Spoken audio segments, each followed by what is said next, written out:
到来一本武功秘籍将公诸于世。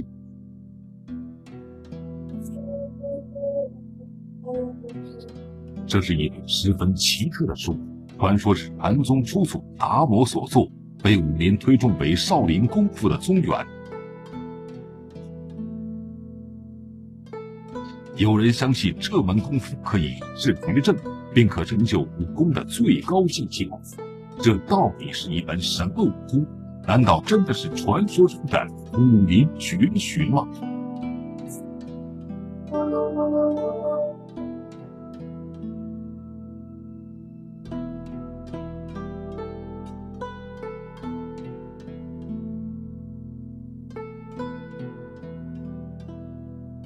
在嵩山少林寺里有一本武功秘籍，它被视为镇寺之宝。正如禅宗的教外别传的训诫一样，它的传承始终是在少林寺内代代相传。这部书名叫《易筋经》。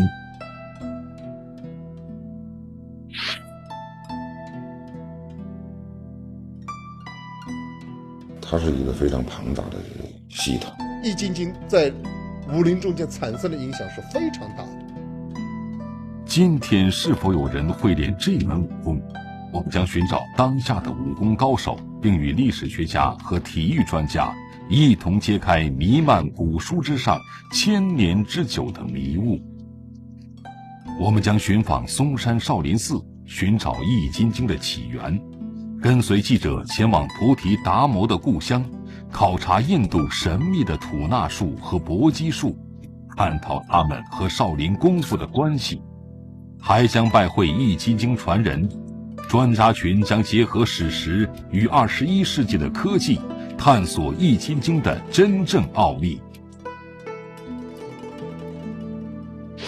武汉体育学院武术学院教授石爱桥。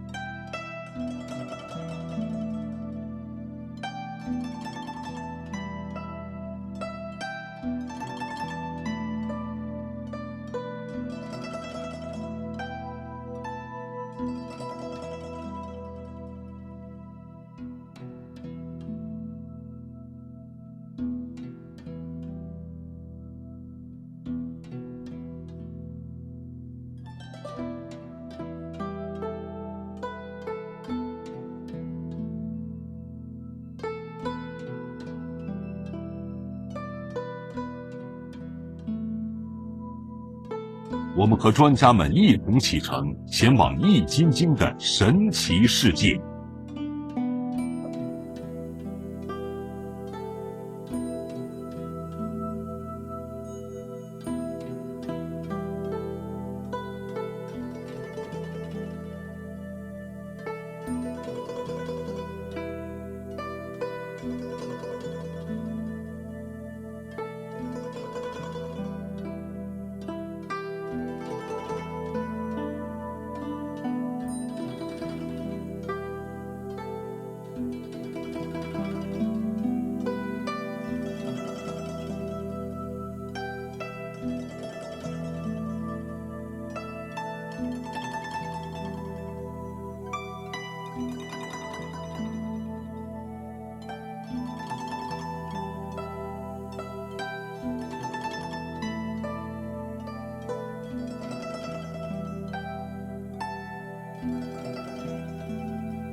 基石，武林人士更是把它作为武功的最高秘籍，无不希望得到它。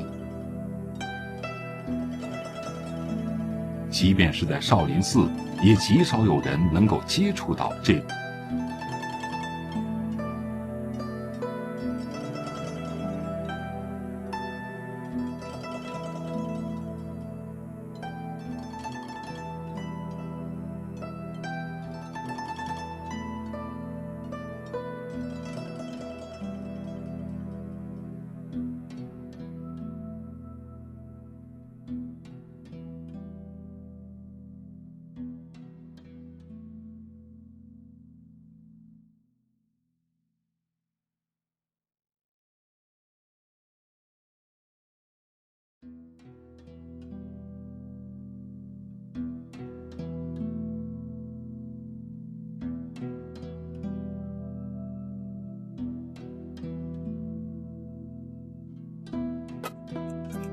学在那个时候，我就看到他们练易筋经，我师爷教我们，易筋经不是谁都会的，因为这个里边比较深奥。这种深奥的功夫到底可以达到何种功力呢？在金庸的武侠小说中，易筋经是一种至高无上的绝学。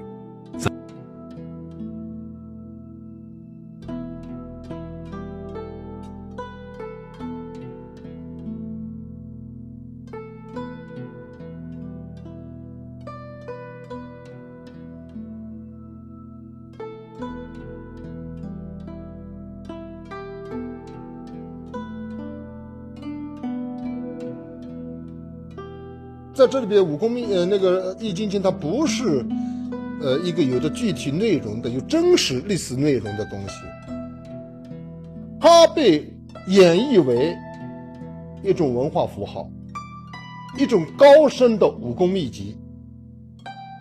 易筋经在金庸的几部武侠小说中都是至高无上的武林秘籍，而武术史学家们对其真实性提出了质疑。请你将那部易筋经还给我。易筋经？什么易筋经？老僧的话叫人越来越难明白了。所以这个秘籍的内容是什么不重要，因为小说家是借它来渲染气氛，来渲染武功的武侠小说里边功夫的这种一个载体，或者说在《鹿鼎记》中，我们看到了易筋经的神奇功力。不过，对了，不知道师叔的易筋经，练到第几层了？你弹一弹给我看看。哎，弹一弹，怎么弹呀？这样的，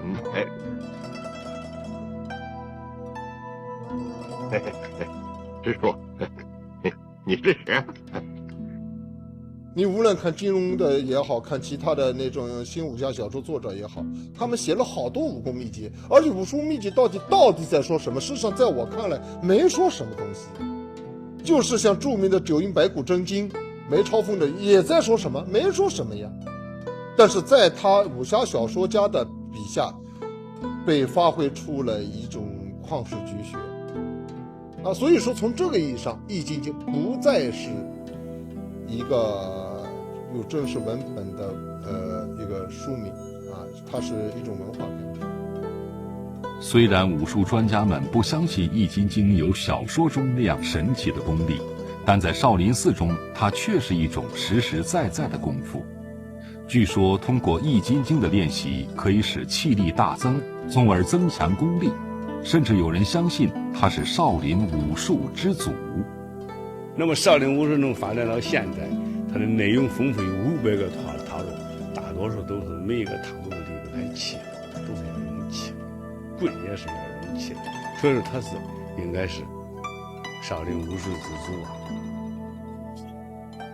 今天的少林武术有一个庞大的技术体系，历代传习的少林功夫套路有数百套之多，另有72绝技，以及擒拿、格斗、卸骨、点穴、气功等门类独特的功法。如果这些功法都出自易筋经，那么是什么样的人能够创造出如此高深的功夫？在他的身后又有着怎样不为人知的传奇经历呢？要解开易筋经的种种谜团，我们首先要揭开作者之谜。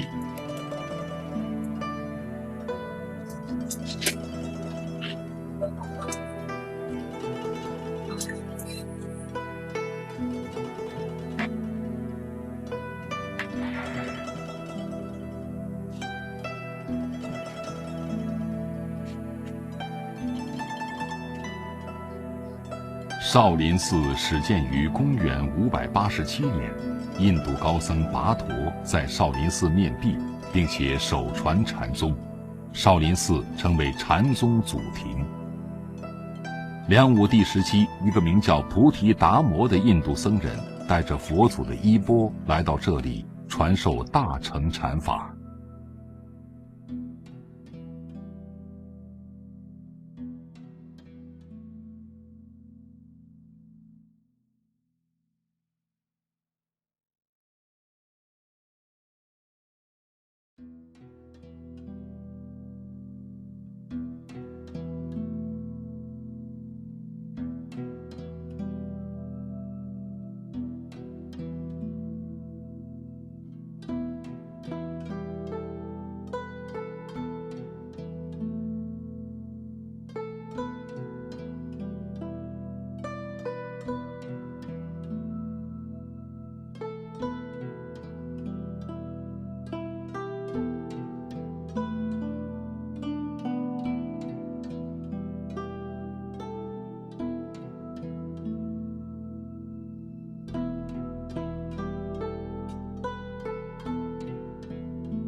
上接触了一些考古学界的人和研究印度古代文化的一些学者，他们呢也提不出多少有用的线索来。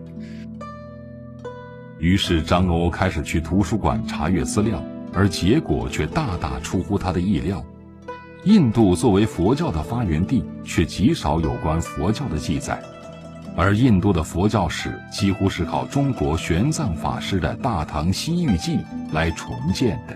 通过简单的一些资料来讲啊，我知道这个菩提达摩呢是出生在这个 Kanchipuram， 也就是玄奘提到的建制普罗国。这个地方呢，在古代印度古代的呢，它是属于帕拉瓦王国。Kanchipuram 呢是它的首府。张欧翻阅了一些现存的印度地方志，发现菩提达摩出生于公元5世纪中叶，是国王苏干达的第3个儿子。此时的中国正是梁武帝统治时期，佛教逐渐兴盛起来。但此时的中国人未必知道，在喜马拉雅山脉的南侧有一种极为神奇的功夫，叫做吐纳术。难道这种吐纳术和《易筋经》之间有着某种联系吗？菩提达摩在少林寺后的石洞中面壁9年，就是通过吐纳术让他对禅学佛理和武功有了彻悟。于是张欧打算探寻一下这种让达摩开悟的功夫。张欧来到达摩故乡的婆罗马尔神庙，恰好见到了一位吐纳术的习练者。他其实呢，对于我们外面的人不是太感兴趣，而且他因为他正在进修嘛，但是他知道我从中国来了以后吧，是变得非常高兴，而且吧，他说我们中国这个印度这个人呢，很多去中国传送这个传播佛教，了解这一边，但是他并不了解菩提达摩。达摩在山洞中面壁9年，这是常人无法做到的。那么他是通过什么方法做到的？印度是否有这种用来静坐的功夫呢？印度的老人当中吧，练这个瑜伽呢，包括练呼吸吐纳术的人比较多。他把这个呼吸吐纳术呢，就是归为瑜伽的一部分。这种修行方法呢是非常简单的，它不像我们呢，这个瑜伽呢有很多动作，很多这个成了一种健身的一种锻炼形式了。印度这个呼吸吐纳术呢，它主要是一种静坐，通过静坐吧来体验凡我合一的一种感觉。传说菩提达摩把这种来自家乡的吐纳术带到中国的同时，也带来了武术。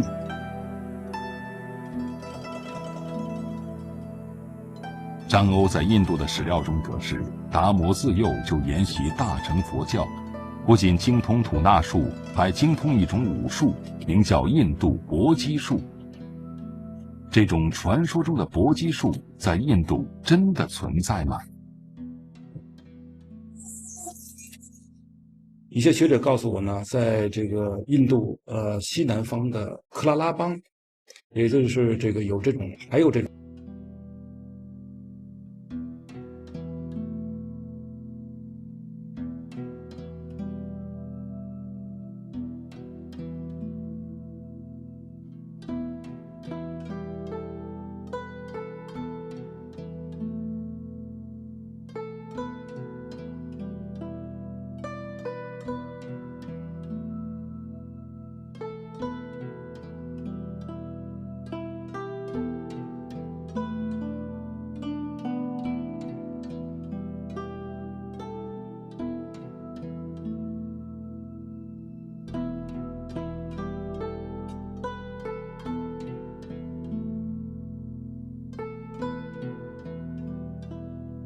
甚至有一种缠在腰里的暗器。这种武器像铁条一样，用来出打人。据当地的人说，这种搏击术在克拉拉邦已经有2000多年的历史了。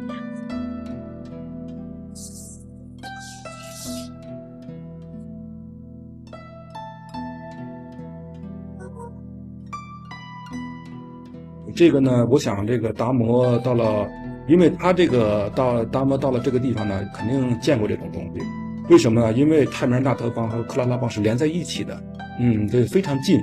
他不能只生活在看齐普啊这个地方，他肯定要在这个传教呢，或者是传播佛教和学习佛教的时候，他肯定要走过这个地方，很近。这个地方的东西呢，我想现在这个菩提达摩是应该见过的，而且他很可能练习过，然后把这种东西带到中国来。然而，达摩作为僧人，为何要学习这种搏击术呢？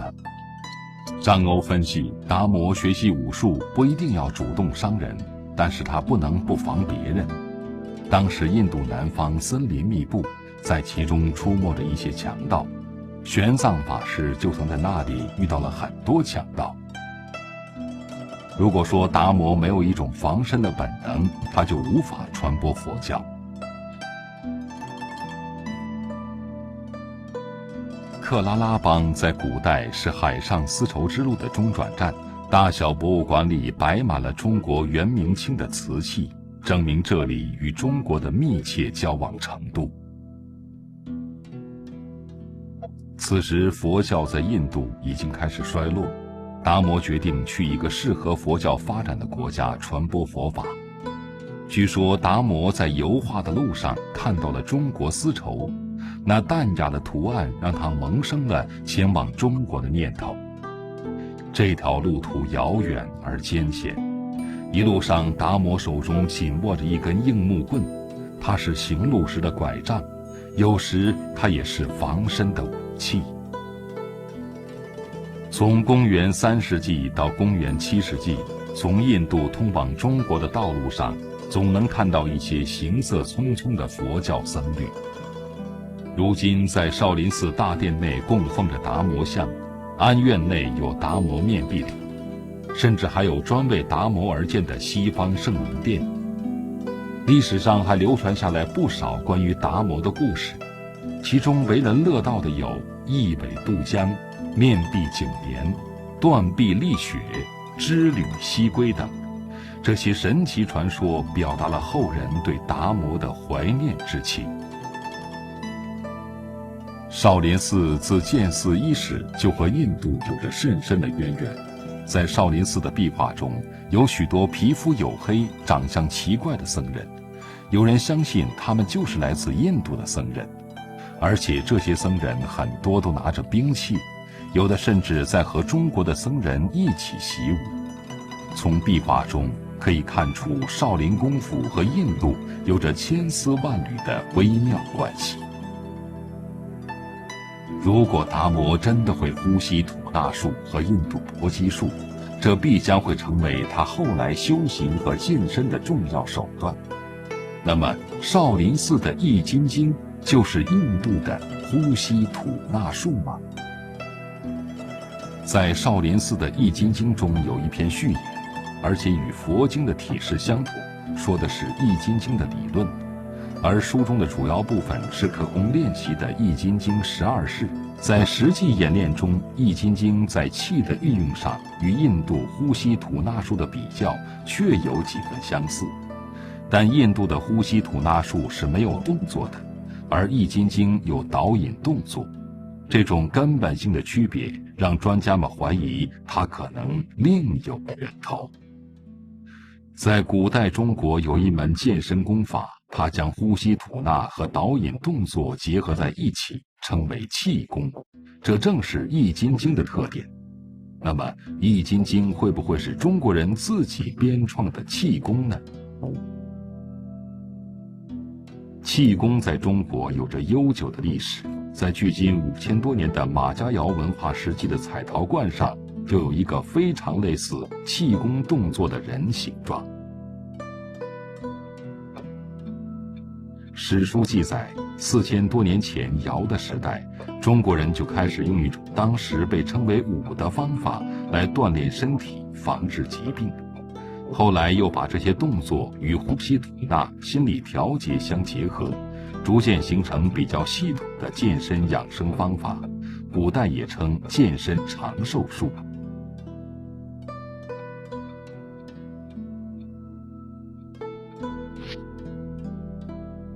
在在有2000多年历史的春秋战国时期的文物形器玉佩陵中，人们已经能够看到对这种健身方法较为详细的描述。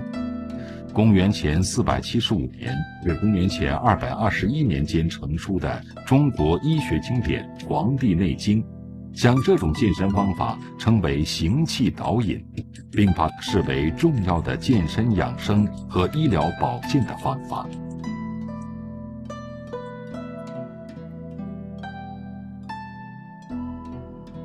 你说人为啥有时候打个哈欠，为啥伸个懒腰？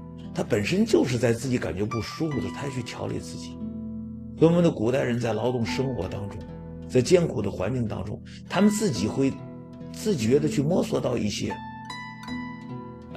养生调理的一些方法，其中也就包括在内。在中国的武功里面，强身健体的气功与攻击防守的武术也是密不可分的，有很多动作必须要借助气才能得以完成。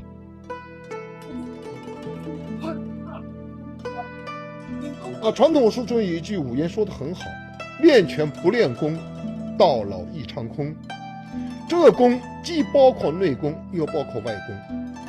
少林武术它主要是它的特点就是重在实战，所以重在实战呢，当这个人通过小周天练到大周天的时候，就是通过人脉，人脉直接可以到动脉，按小周天这个丹田出来转一圈，再回到丹田，这个人脉大周天，这按气功来说，大周天练通以后，就这个气，人脉是前头，督脉是后边，就是从这个命门可以直接到神诀或者到丹田，那么从这后头可以到这前边，同样，那就是说你在这前面到前面，后面到后面，上面到下面就更容易了比如说我这从丹田起来起，我现在走到这，我指头这一点，这丹田起就像电一样快就到这。很多专家认为，易筋经是中国人自己创立的气功功法，而并非达摩所作。杭州师范学院教授周伟良多年从事武术史和易筋经的研究，通过他的研究也同样证实了这个观点。他认为，之所以有人相信易筋经系达摩所作，是因为达摩被神化了。那么由于达摩的关系，因为达摩到了晚清代以后，他就成为了民间传说为少林武术传承老祖了。他不光是禅宗老祖，也成了武术的老祖，也成为这个易筋经的老祖。实际上他的萌芽很早，根本不是说就是达摩到中国来传佛的时候才开始研究，实际上已经是在秦汉年间更早的时候。如果说易筋经真的是中国的气功，那么它的作者又是谁呢？这门功夫究竟有什么样的功效？现代普通人能否进行练习？针对这些问题，国家体育总局健身气功管理中心组成了研究易筋经的课题组，为揭开这些谜团展开了更为深入的研究。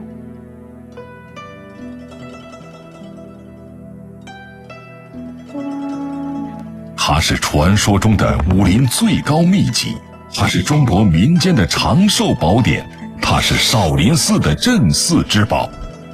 今天我们跟从历史学家、武术家和科学家，更仰赖21世纪的先进科技，共同探索流传千年的武功传奇。敬请收看《少林秘籍》下集。